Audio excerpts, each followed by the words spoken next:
ఇప్పుడు రాబోయే ఏపీ ఎన్నికల్లో ఏ పార్టీ గెలుస్తుంది అనుకుంటున్నారు? ప్రజెంట్ అయితే జగన్మోహన్ రెడ్డి గెలుస్తాడని. ఎందుకంటే పేద ప్రజలకి చాలా అభివృద్ధమైన పథకాలు చాలా ఉన్నాయి. ఏ గవర్నమెంట్ చేయలేని పనులన్నీ చేశాడు ఆయన. హ్మ్. మంచి మెజార్టీతోనే గెలుస్తాడు. హ్మ్.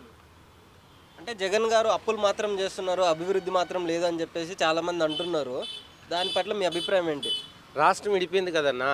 రాష్ట్రం విడిపోయినప్పుడు ఏంటంటే రాష్ట్రంలో ఎక్కువ సంపద ఉండేది ఆంధ్రప్రదేశ్‌లో చాలా ఉంది. ఎందుకంటే అక్కడ దగ్గర దగ్గర అన్నీ ఏ ప్రాంతానికి వెళ్ళినా, ఎక్కడికి వెళ్ళినా అధికంగా వ్యవసాయం పండిస్తారు. రెండోది ఏంటంటే సిటీలు ఎక్కువ ఉన్నాయి అక్కడ. ఇక్కడ మనం ఇక్కడ తిరుపతి నుండి చూసుకున్నా ప్రతి 100 కిలోమీటర్లకి మంచి డెవలప్మెంట్ సిటీలే ఉన్నాయి అన్ని దగ్గరలోను. దగ్గర దగ్గర ఎయిర్‌పోర్ట్‌లు తెలంగాణ కన్నా ఎక్కువే ఉన్నాయి అన్నీ. పర్లేదు బాగానే ఉంది అక్కడ. అంటే ఏంటి రాష్ట్రం విడిపోయింది కాబట్టి ఒక్కపల్లి డెవలప్మెంట్ అవ్వాలంటే కష్టం కదన్న. రాను రాను అవుతుంది. ప్రెజెంట్ ఏంటంటే పేదోడు కొంచెం డబ్బున్నోడైతే వాడు నిలదొక్కున్నాడు అనుకోండి, ఆటోమేటిక్‌గా డెవలప్ అవుతారు వాళ్ళు. ఏమైతే పేదవాడు అలాగే ఉండిపోయాడు అనుకోండి, ఆడి దగ్గర ₹1,00,000 అప్పు చేసుకొని బతకాలంటే కష్టం కదా. గవర్నమెంట్ సాయం చేసింది ఈ 5 సంవత్సరాలు. కొంచెం డెవలప్ అవుద్ది. రాబోయే రోజుల్లో 5 సంవత్సరాలు మళ్ళీ జగన్ సీఎం అయ్యాడు అనుకోండి, ఫుల్ డెవలప్మెంట్ అవుద్ది. అందరికీ జాబులు గీబులు అన్నీ వస్తాయి. ఇప్పటికే వాళ్ళ బాగా ఫుల్ డెవలప్ ఉందన్న. విలేజ్‌ల్లోకి వెళ్తే పేదోళ్ళు అంటే ఎవరు లేరు. ఇప్పుడు అందరూ డబ్బు గలవాళ్ళు అయిపోయారు అందులోను. ఆళ్ళు ఇంచుమించు రూపాయి, ₹2 మనకు కావాలంటే 2,00,000 వడ్డీకి ఇస్తారు. ఆ స్థాయిలో ఉన్నారు ఇప్పుడు ఆంధ్రప్రదేశ్. అంటే ఈ 5 సంవత్సరాల్లో నిరుద్యోగం ఎక్కువైపోయింది. వేరే రాష్ట్రాలకెళ్తున్నారు మా పిల్లలని చెప్పేసి అక్కడ ప్రజలు అంటున్నారు. దాని పట్ల మీరేమన్నా మీ అభిప్రాయం ఏంటి దాని పట్ల? నిరుద్యోగం అంటే భయ్యా ఒక మాట చెప్తున్నా వినండి. నిరుద్యోగం దేశం మొత్తం మీద ఉంది. ఒక్క ఆంధ్రప్రదేశ్‌లోనే లేదు. ఎందుకంటే ఆంధ్రప్రదేశ్‌లో ఎడ్యుకేషన్ ఎక్కువ ఉంది. బాగా చదువుకున్నోళ్ళు పిల్లలు ఉన్నారు.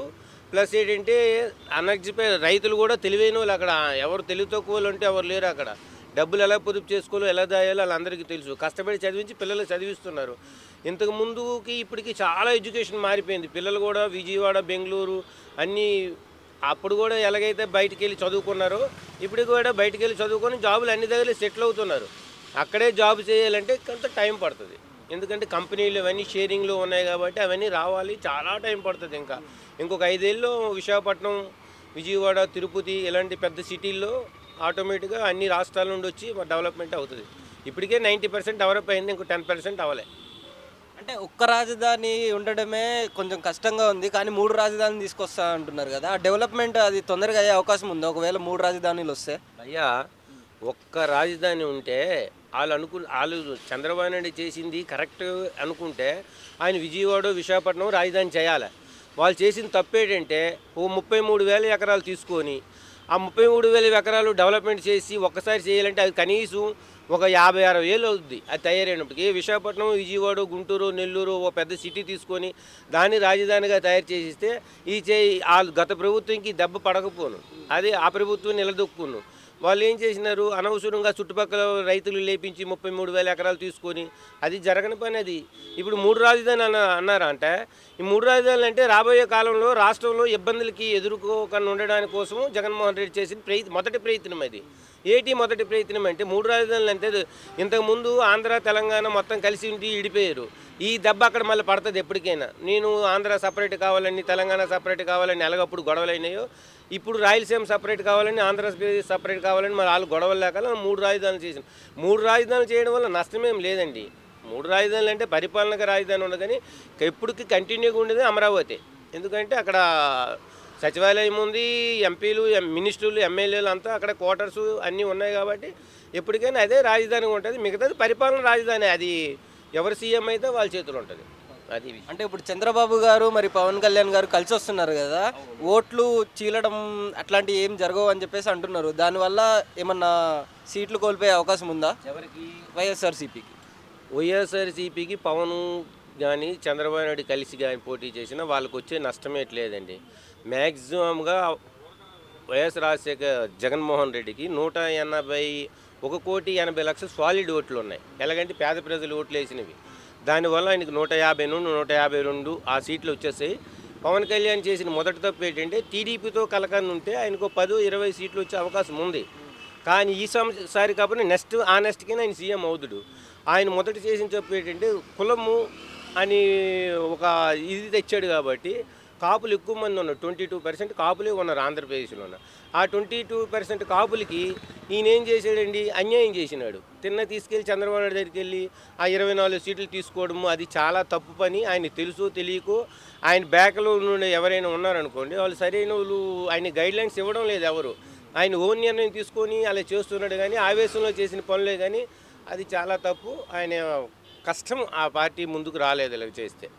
ఆయన ఓన్ డిసైజ్ తీసుకొని సంకంగా పోటీ చేస్తే ఇప్పుడు జన సైనికుల పరిస్థితి ఏంటైపోయిందని, ఇప్పుడు 175 నియోజకవర్గంలో ఉన్నారు విద్యార్థులు అందరూ, ఆయన ఫ్యాన్స్ అందరం ఉన్నాము. మరి వీళ్ళందరి పరిస్థితి ఏమైనట్టుగా, ఈయన చక్కగా వెళ్ళిపోయి తిన్నగెళ్ళి అందులో దూరిపోయాడు. 24 సీట్లలో నేను పోటీ చేస్తాడు, మిగతా సీట్ల సంగతి ఏంటి?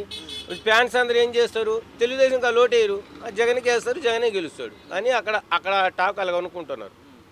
అది సార్. అంటే ఇప్పుడు ఫైనల్గా జగన్ గారు వస్తే బాగుంటుందని చెప్పేసి మీ అభిప్రాయం. అయితే ఒక్క విషయం ఏంటండి, ఫైనల్గా జగన్ గారు వస్తే బాగుంటుందని నా అభిప్రాయం. ఎందుకంటే నా ఒక్కడే అభిప్రాయం కాదండి, రాష్ట్ర ప్రజలందరూ అదే అభిప్రాయం చేసుకుంటారు. ఎందుకంటే ఇప్పుడు చంద్రబాబు నాయుడు ఏమన్నాడు గత ఎలక్షన్లోన, నేను అది చేస్తాను ఇచ్చేస్తానని అన్నాడు. ఆ తర్వాత 600 హామీలు ఇచ్చి అవన్నీ తుడిచిపెట్టేసినాడు, ఏం చేయలేదు. నెక్స్ట్ మొన్నటి వరకు ఏమన్నాడు, ఆంధ్రప్రదేశ్ జగన్మోహన్ రెడ్డి ఏమో శ్రీలంక చేస్తున్నాడు, అప్పుల పాలైపోయారు, చాలా ఇంత దారుణంగా పరిస్థితులు నోటుకొచ్చినట్టుగా అన్నారు వీళ్ళందరూ 2 సంవత్సరాలు 3 సంవత్సరాల క్రితం. ఇప్పుడేమంటుండు, శ్రీకాకుళం, విజయనగరం, విశాఖపట్నం కొన్ని దగ్గర మీటింగ్లు పెట్టి ఇంట్లో మహిళలు ఉంటే మనిషికి 15 లక్షలు 15,000 నేనే ఇస్తా, మరి ఎంతమంది లేడీస్ ఉంటే అంతమందికి 15,000 చెప్పుకుని ఇస్తా, నెలకి 40,000 4,000 పెన్షన్ ఇస్తా. ఆ జగన్మోహన్ రెడ్డి గారు ఎక్కువ ప్రాక్టిస్తున్నాడు, ఆర్టీసీ బస్సులు ఫ్రీగా ఇస్తా, 3 గ్యాస్ దెమ్మలు ఫ్రీగా ఇస్తా అని చెప్తున్నారు.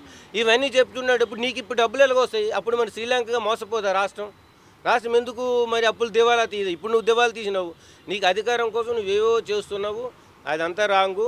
వాళ్ళు చేసేదంతా రాంగ్ ఏంటి మీరు? ఎందుకంటే చంద్రబాబు నాయుడు తెలుసు, పవన్ కళ్యాణ్ తెలుసు, అందరికీ టీడీపీ కార్యకర్తలకి ప్రజలకి అందరికీ అక్కడ తెలుసు తెలుగుదేశం పార్టీ ఓడిపోతుంది, జగన్మోహన్ రెడ్డి సీఎం అవుతాడని వాళ్ళకి తెలుసు. కానీ ఏంటంటే అలా అనకపోతే బాగోదనేసి వాళ్ళు ప్రయత్నం వాళ్ళు చేస్తున్నారు. అంతేగాని అధికారం వచ్చేది జగన్మోహన్ రెడ్డికే వస్తుందండి, అది గ్యారంటీగా వస్తుంది. అది ఇంకో 2 నెలలు పోతే ప్రజలే నన్ను తుది నిర్ణయం తీసుకుంటారండి. పక్కా జగన్మోహన్ రెడ్డి సీఎం మళ్ళీ అవుతాడు. కొన్ని పేద ప్రజలకి చాలా మంచి పథకాలు పెట్టాడండి.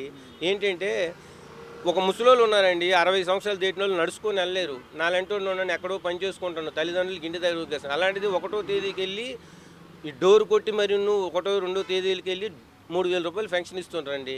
అలాగే ఇంటికి బియ్యం తెచ్చిస్తుంటారండి. తల్లిదండ్రులకి ముసలోళ్ళకి ఎవ్వరు చూడవలసిన పని లేదండి. ఈరోజు వాళ్ళు మనం ఊరు నుండి ఇక్కడ నుండి వెళ్ళేటప్పుడు నాయన ఖర్చు పెట్టుకొని 1,000 మనకిస్తున్నారు వాళ్ళు, మనం వాళ్ళకి ఇవ్వాల్సిన పని లేదు. అలాంటి స్థాయికి రాష్ట్రం తెచ్చారు.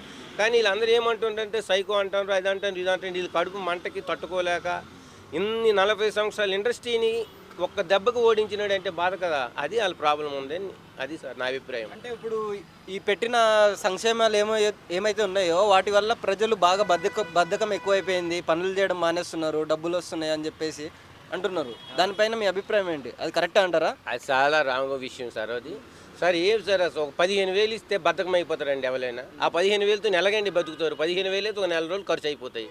ఆ నెల రోజులు తాగుతాడు తింటాడు అయిపోయింది అక్కడికి. 15,000తో మనిషి ఎక్కడ బతికేస్తాడండి? అది చాలా దాన్ని ఏదో వాళ్ళు ఇచ్చిన 15,000 ఏదో ఇంటి రెంట కట్టుకోవడానికో లేకపోతే ఇంకో విషయానికి హాస్పిటల్ ఖర్చులకు మందులకు ఉపయోగపడతాయి. కానీ సోమరపోతులు అయిపోయారు, బద్దకిస్తులు అయిపోతారు. ఎలాగైపోతుంది? ఒక మనిషికి ఒక 20 లక్షలు 30 లక్షలు బ్యాంకులో అకౌంట్లో వేస్తే అప్పుడు ఆడు సోమరపోత అయిపోయాడు, లంగ అవుతాడు, దొంగ అవుతాడు, ప్యాకౌట్ అవుతాడు, అది వేరే విషయం. వీళ్ళు ఇచ్చిన 15,000 రూపాయలకి వాడు సోమరిపోత అయిపోయాడు, లంగ అయిపోయాడు, దొంగ అయిపోయాడు అన్న అది ఎంతవరకు మన నిజం అంటే అది నిజం కాదు. అది చాలా రాంగ్ పని. అది ఎవరు అక్కడ సోమరిపోతులు లేరండి. ఆంధ్రప్రదేశ్లో ఉన్న ప్రతి ఒక్క మనిషి తెలివైన వాళ్ళని. వాళ్ళు రైతుల నుండి పేదవాడు వరకు కూడా ఉండండి. మీరు కావాలంటే ప్రతి జిల్లా మండలం విలేజ్లు వెళ్ళి చూడండి, అందరూ కష్టపడతారు. వాళ్ళు తెల్లవారు నుండి రాత్రి వరకు కష్టపడి వాళ్ళ కష్టం మీద వాళ్ళు ఆధారపడే మనుషులు. అంతేగాని ఇతరులు డబ్బులు ఇస్తారని ఆ డబ్బులతో మేము ఏదో కోట్లు సంపాదిద్దామని ఆశ ఉండదు. అక్కడ అందరూ కష్టపడిన వాళ్ళు. ఇక్కడ కాకపోతే బెంగళూరు, చెన్నై, ఢిల్లీ, బొంబాయి వెళ్ళి పని చేసుకొని డబ్బులు తెచ్చి సంపాదించిన వాళ్ళే. కానీ వాళ్ళు మాత్రం వీళ్ళ సోమరపోతం అయిపోవడం అది చాలా రాంగ్ మాట. అది ప్రతిపక్షాలు చేస్తున్న అన్యాయమైన మాట. అది ఆ మాట అనేది వాళ్ళకి ప్రజలకు అవమానించినట్టుగా అండి. ఆ మాట్లాడితే అక్కడ ఆంధ్రప్రదేశ్లో ఉన్న 5 కోట్ల జనాభాకి పేద ప్రజలకి నువ్వు అవమానిస్తున్నట్టు లెక్క. సోమరపోతులు అయిపోవడం ఏంటండి? సోమరపోతులు ఇప్పుడు ముసలోళ్ళకి 3,000 ఇస్తే సోమరపోత అయిపోతారండి. ఒక ఆడమనిషికి పెన్షన్ ఇస్తారు, భర్త లేడు, ఆమెకి 4,000 3,000 పెన్షన్ వస్తుంది, ఆమె ఎలా సోమరపోత అయిపోతుంది చెప్పండి సార్? ఇది చాలా అన్యాయమైన మాట. అది నేనైతే ఆ మాటను ఖండిస్తున్నానండి. ఆంధ్రప్రదేశ్లో సోమరిపోతు అనే మాట వాడకూడదు. ఆ వర్డే రావద్దు. ఆంధ్రప్రదేశ్లో ఉన్న ప్రతి పేద ఒక్కడు ఎవరవని అది డబ్బున్నోడు కూడాను 60 సంవత్సరాల ముసలోడు కూడా రైతు కూడా పొలంకి వెళ్ళి తెల్లవారి ఉదయం పని చేస్తాడండి అక్కడ. ఎందుకు సోమరిపోతులు అంటారు? అది చాలా రాంగ్ అది.